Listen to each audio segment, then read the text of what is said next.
Guyana. Join me on the Glenn Lal Show every Monday, Wednesday, and Friday at 7:20 p.m. and a rebroadcast at 11 a.m. The Glenn Lal Show only on Kaieteur Radio 99.1 and 99.5 FM. This is the news on top of the hour. Live from our studio in Georgetown. Kaieteur Radio 99.1 FM.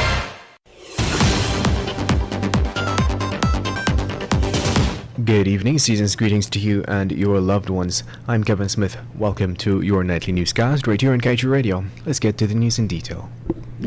If Guyanese authorities are desirous of strengthening the state's oversight as well as its position as leader of its oil industry, then a national oil company is the way to go.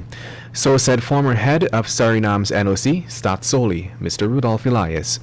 Elias shared his belief that a NOC would allow Guyana ample opportunities to attract its brightest minds in the diaspora and have them serve under one roof, streamlining universities to train persons to address gaps in the exploration, development, and production cycles of the industry. Elias said this would also fortify the knowledge base needed for a national oil company. He shared as well that in having a national oil company, it allows Guyana to participate in the day-to-day activities of the bloc. And moving on, the record keeping and spending by the GDF has raised red flags at the audit office. Documented in the Auditor General's report for 2021, one such instance being the case of one vehicle costing the force some $3 million annually for repair.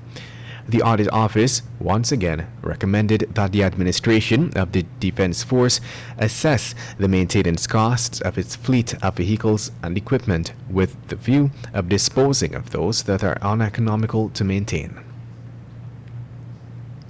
The PPPC government's Local Content Bill of 2021 proposes to vest in a special oversight secretariat the power to scrutinize the bid evaluation process used by oil companies. The bill categorically states, for example, that every contractor, subcontractor, or licensee shall incorporate local content targets as part of their bid evaluation criteria. It goes on to state that the contractor, subcontractor, or licensee shall award a contract on the basis of a competitive bidding procurement procedure that has been initiated by a widely circulated public tender process. The bill also advocates for companies to conduct half-yearly workshops to educate Guyanese nationals and Guyanese companies about the procurement process, qualification criteria, bid evaluation criteria, performance standards, and lessons learned from previous bidding processes. And moving on.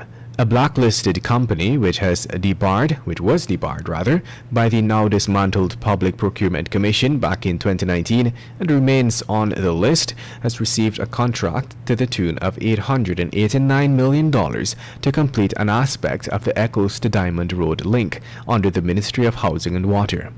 A total of $13.3 billion in contracts was signed by 12 contractors, which will pave the way for the new 4-lane Eccles to Great Diamond Highway. In 2019, the Dalip Enterprise was listed on a circular addressed to all procuring entities from the PPPC, advising them that no contract shall be awarded to an entity that has been debarred by the Commission.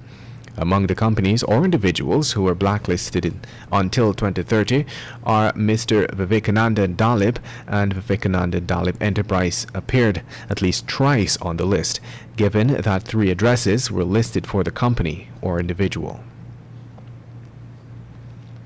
And now let's tell you, recalling the safety performance for the year, President of ExxonMobil Guyana, Alistair Routledge, disclosed that there were hundreds of days across offshore operations without a recordable safety incident. Routledge also classified 2021 as an outstanding year for ExxonMobil Guyana, despite the challenges of the COVID-19 pandemic. The country manager recalled that his company has recorded multiple discoveries in the Stabroek Block in 2021, which increased the recoverable resource estimated at approximately 10 billion oil equivalent barrels. While Routledge spoke to safety of operations in the context of persons offshore avoiding incidents of harm, he neglected to acknowledge the tons of toxic chemicals that have polluted the nation's airspace for 2 years due to its faulty gas compressor aboard the Liza Destiny. In the 2 paragraphs it did dedicate to this flagrant violation of citizens' rights to a clean and safe environment, it said, and I quote, "Earlier challenges with the flash gas compressor on the Liza Destiny have also been overcome, resulting in steady, continually safe operations on the vessel." And with that, we've come to the end of this evening's newscast. I'm Kevin Smith. Merry Christmas.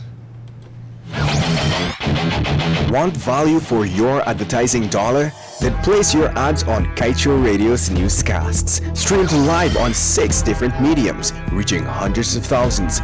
Advertise today and watch your dollar grow. Call us on 225-8465 or 226-8211.